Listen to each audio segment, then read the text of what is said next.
Welcome to this wonderful platform. If it is your first time of stopping by or coming across this channel for the first time, you are welcome. Please, if you like what you see here, after watching, subscribe, put on your notification bell. It's very important because it's going to help you to know when I upload a new video. In this channel, I present to you news on daily basis on what is happening in the whole world, especially in Nigeria and in Biafra land. Yes, I'm Mother Biafra. I bring to you Biafra news.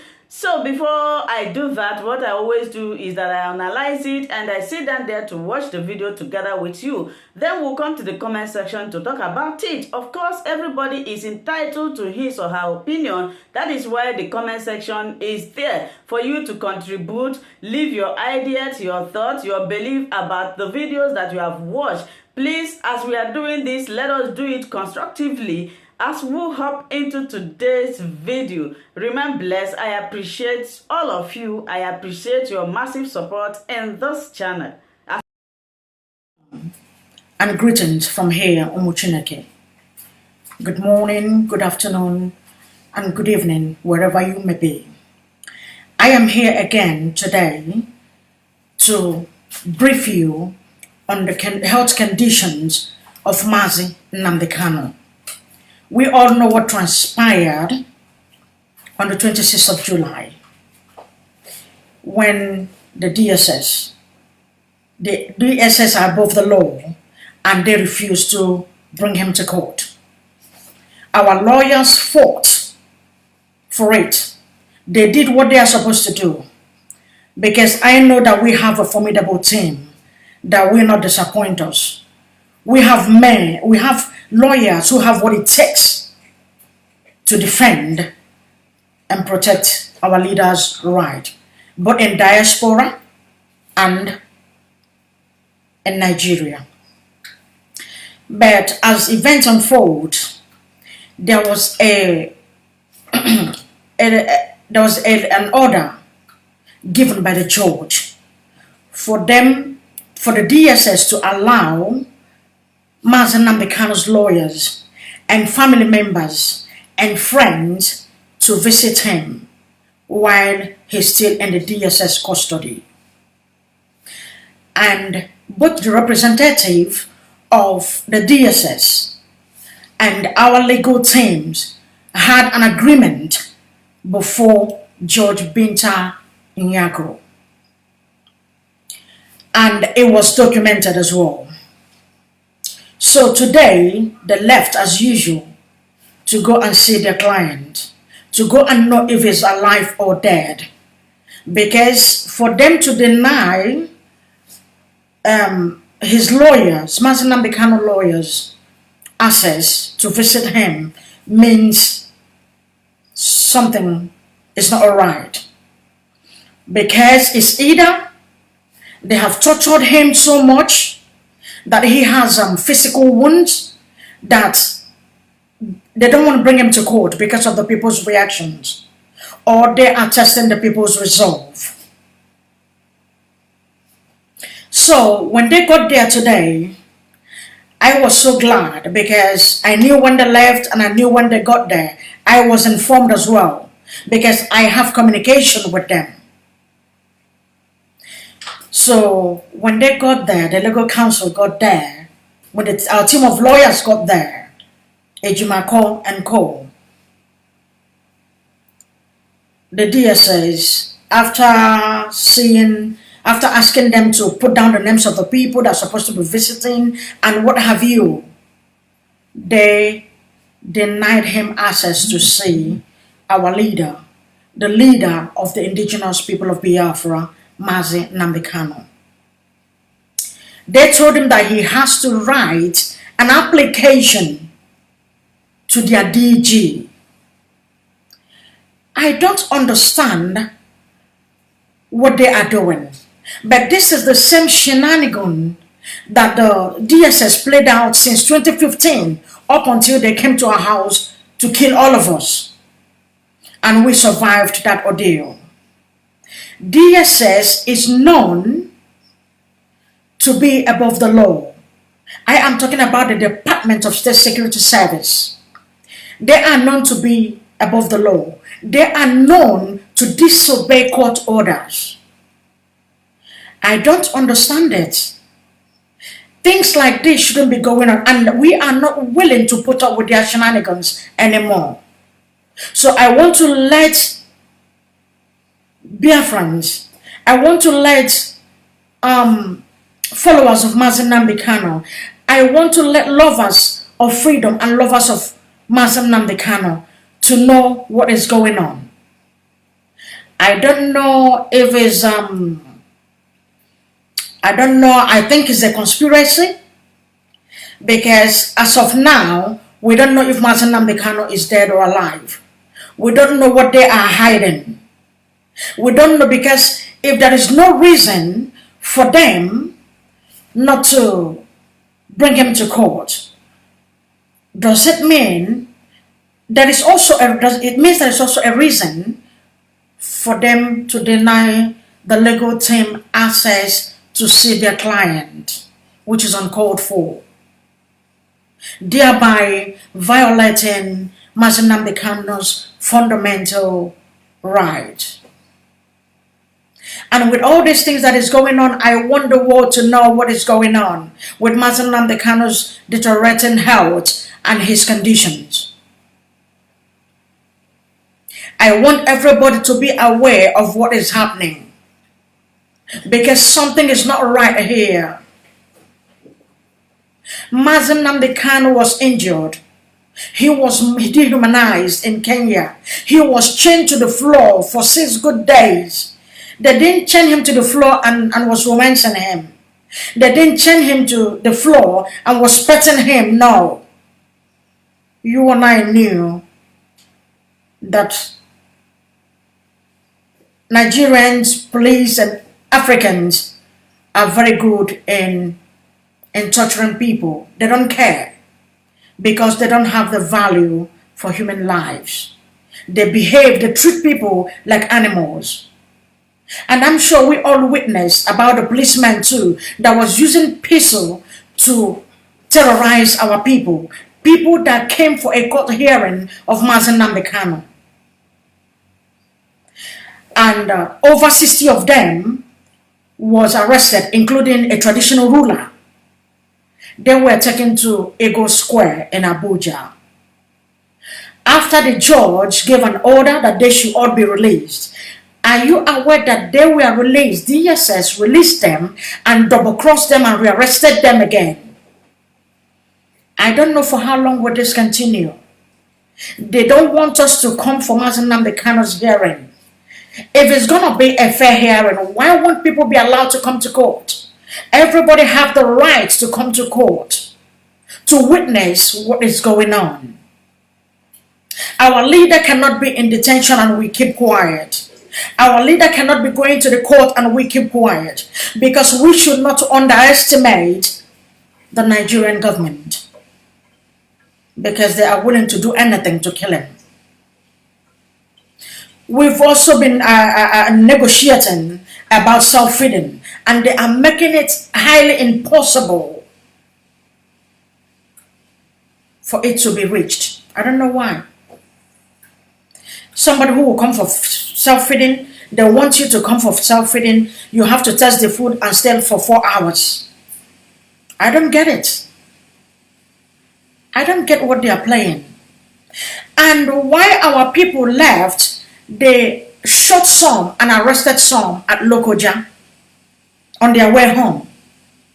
So a lot of them were intercepted too at Enugu. The people that escaped Lokoja did not escape Enugu. They were intercepted. They were already waiting for them, as if somebody gave them away, as if somebody snitched on them. This is not the time for us to keep quiet, because the Nigerian state is pushing us to a point where enough is enough. And then again, I don't know what they are hiding, because the extraordinary rendition of Mazi Nnamdi Kanu is a global crime. It is a heinous crime that should not be overlooked. Although our team of lawyers are doing everything within their reach to make sure that they reach the appropriate quarters, that they sue them, and they're not taking it lightly. So they will be sued because extraordinary rendition is a crime. It is a breach of international law. And Britain is keeping quiet, pretending as if nothing is going on. Is Britain the masterminder of what is happening to Mazi Nnamdi Kanu? Because like I said previously, 1984, Omar Odiko was kidnapped in England, who was a resident. Britain fought with everything that they had. Britain protected him. And Britain made sure that some of them were punished and sent to prison. Mazi Nnamdi Kanu is a British citizen who have renounced his Nigerian citizenship since 2015. I don't know where Katrina land or is saying that he still have a dual citizenship, which is not right. And I stand here today to correct it and tell the world that Mazi Nnamdi Kanu renounced his Nigerian citizenship since 2015. And is still on his own record too. So I am telling Katrina Land to stop lying and tell the world the truth. You can't come out and be telling people and be telling the world that Mazi Nnamdi Kanu have a dual citizenship. And as a result of that, that is why you cannot effectively protect him as a British citizen. Nigeria doesn't have any right or any jurisdiction to abduct Mazi Nnamdi Kanu from Kenya. He was tortured. He was dehumanized. And yet, Kenyan government, Kenyan president and the government is Kenyatta Uhuru, they are all denying that Mazi Nnamdi Kanu never stepped his foot on Kenya. Is he a wizard? Did he fly unnoticed from Kenya to Nigeria? They smuggled him out of the country. And the Kenyan police, special police force is aware of it. Thereby the Kenyan government or the Kenyan authority is aware that Mazi Nnamdi Kanu was abducted from Kenya. I don't know, I don't understand a government that keep lying. A government that cannot own up to its responsibility or to her responsibility. When you do something, you own up to it. They were jubilating when Mazi Nnamdi Kanu was arrested. He was shielded and brought to court without even notifying his lawyers. And they knew fully well that his lawyers are based in Abuja. The court failed to notify him because they wanted to judge him in their absence, which is not right, which will never be a fair trial. And I don't even know what we're talking about here. What are they trying Mazi Nnamdi Kanu for? Nigeria should be answerable to the extraordinary rendition of Mazi Nnamdi Kanu. I'm not trying to twist things.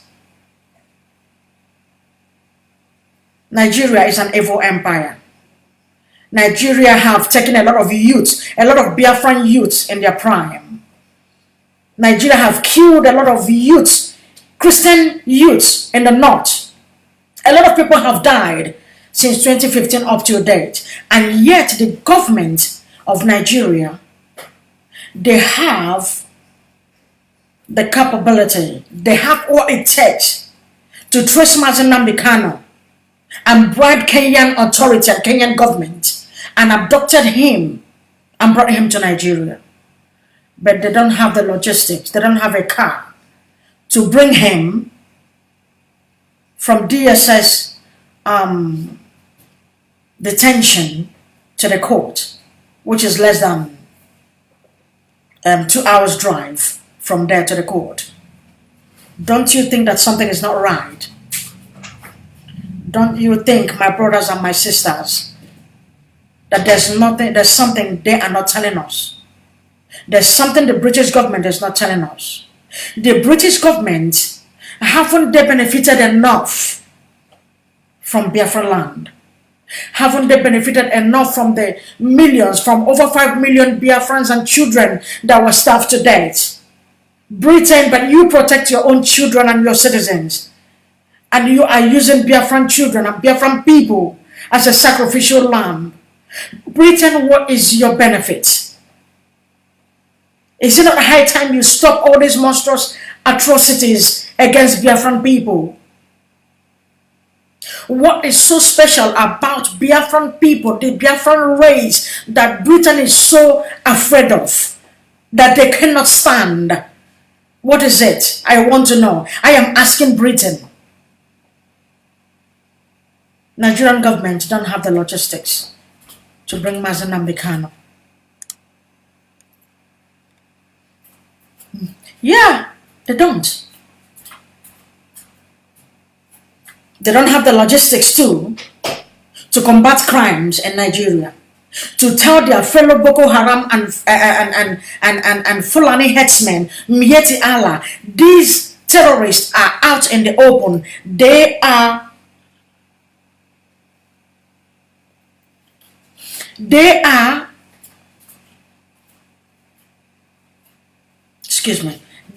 doing everything. They cannot combat crime. They cannot stop Mieti Allah. These are the people who have come out openly to say, yes, we are responsible for killing people. We are responsible for bombing the churches. We are responsible for the kidnapping and the slaughter of Christians. And yet, the Nigerian government is treating them with a kid's glove. Can you imagine that? If we talk is a problem. Nigerian government are the sponsor of Boko Haram. Nigerian government is the sole sponsor of Fulani headsmen. They have been graduating. They have graduated from Boko Haram to Fulani headsmen. From Fulani headsmen to bandits. From banditry now, who knows what else that is going to come? From unknown to bandit, from banditry to unknown gunmen. And yet, everything they are doing, they have never come out for once to condemn it. A lot of senators from the north, from the east, have been talking about this in the National Assembly. Have been telling them we cannot go back to our villages. Our people are being killed every day. A lot of thousands of people have been displaced from Zamfara, from the north, Christians to be precise. What else do we need? And the world is keeping quiet. What else do we need to know that these people are out to Islamize us? Their 35 years Islamization agenda is still ongoing. Can't you see it? Is it not high time we rise up and protect ourselves? And I thank goodness and I thank God for ESN. ESN is the best thing that have happened to the Biafran people. And it is all this slaughter and raping of our mothers when they go to farm.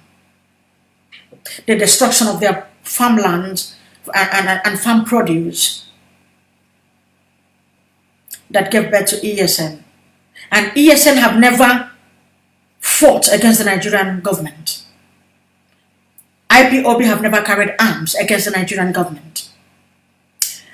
The work of the ESN is to make sure that they safeguard our bushes so that our mothers and our fathers and our brothers and our sisters can go to farm, or else they will die of starvation.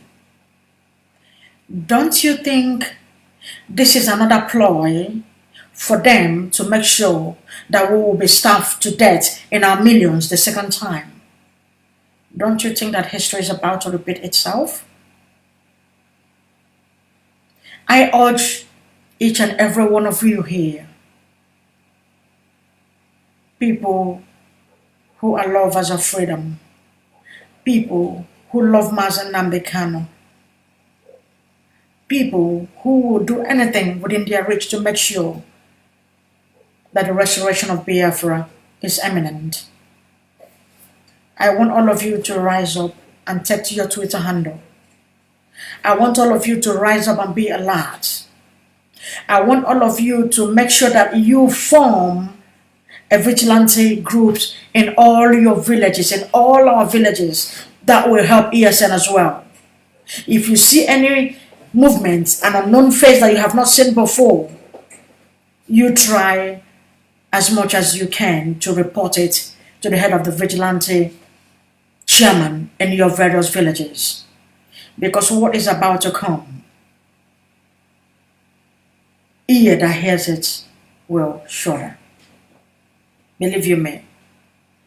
These people want to do everything, but if they think that by hiding Mazi Nnamdi Kanu, by wanting to eliminate him, can stop the quest and the restoration of Biafra, tell them they are in for a joke, that they must be joking, that they are not normal, they are mad. Because the passion we have, if only they know the passion we have for Biafra, I want them to understand that Biafra is an ideology that cannot be erased. It lives inside each and every one of us. It lives in us. Mazi Nnamdi Kanu will never disappoint us. Mazi Nnamdi Kanu, I believe he will lead us to the promised land, if he's alive. Because I don't know what Britain and DSS is doing. Have you asked yourself, who is DSS? Who is a mere Department of Security Service to disobey court order? Could it be because of their blackmailing Justice Binta Nyako, because of the $29 billion whatever they have against her husband and her son? They've been trying everything to make sure that they subdue that woman. It's not as if that woman is a bad woman. She's not a bad judge. It's not as if she cannot stand up. Any of us could be the victim. But the question here is, will she be willing to do the right thing, to start to uphold justice that she took oath for against her husband and her son? I think it's a very difficult decision for her. That is why things are not going the way it should be. Right from 2015, when they were still holding him in custody till date. And they are trying to do everything within their reach to frustrate our people from coming to the court. And I want to tell our people today not to abandon Mazi Nnamdi Kanu. We don't give in to their threats. We don't care how many of us that they have killed or how many of us they are willing to kill. But Nigeria will suffer. And the disintegration of Nigeria cannot be stopped. Because who are the people who want one Nigeria anymore? With the way things are going. If you're not a victim today, maybe your relative or your uncle have been a victim of the massacre of the Fulani headsmen, who doesn't have anywhere, who are wanderers, who left West Africa and then they want to come to Nigeria and make it their home. What they are doing is to make sure that they exterminate all the indigenous people. And I'm telling our people, both the Hausas and the Christians in the north, to rise up. They tend to rise up and say, no, it's now. If you don't know how to rise up, protect yourself. Defend yourself. Self-defense is not a crime. We all know that. We cannot continue to wallow in stupidity and say, vengeance is of the Lord, let the Lord take care of it. Your family are now. It is high time we rise up. And the time is now. Because if we slack now that Mazi Nnamdi Kanu is in detention, they will do their worst. And I want to encourage and thank all the people, all our Biafran brothers and sisters that showed solidarity and stood with Mazi Nnamdi Kanu on the 26th day of July. And I want to thank my team too, the people that I've worked with in the past, from 2015 till date. And our Biafran journalists, I want to thank all of you for all your efforts. And I want to thank the Northerners, that represented their people, that came to stand with Mazi Nnamdi Kanu. At least it will show the world that Mazi Nnamdi Kanu is not only fighting for the eastern part of Nigeria, which is a Biafra land, that he is also fighting for everybody in Nigeria, irrespective of your tribe, whether you are a Northerner or a Southerner. He's fighting for all our freedom. He is fighting for the freedom of the unborn. He is fighting for the freedom of everyone in that British experiment called Nigeria. What have we done? Thank you for always watching Linda's TV show. I will see you again in my next video. Remain blessed. I appreciate each and every one of you, and keep on watching Linda's TV show. If you have not yet subscribed, please, I beg you to do that so that you'll be getting more updates from me. Bye bye.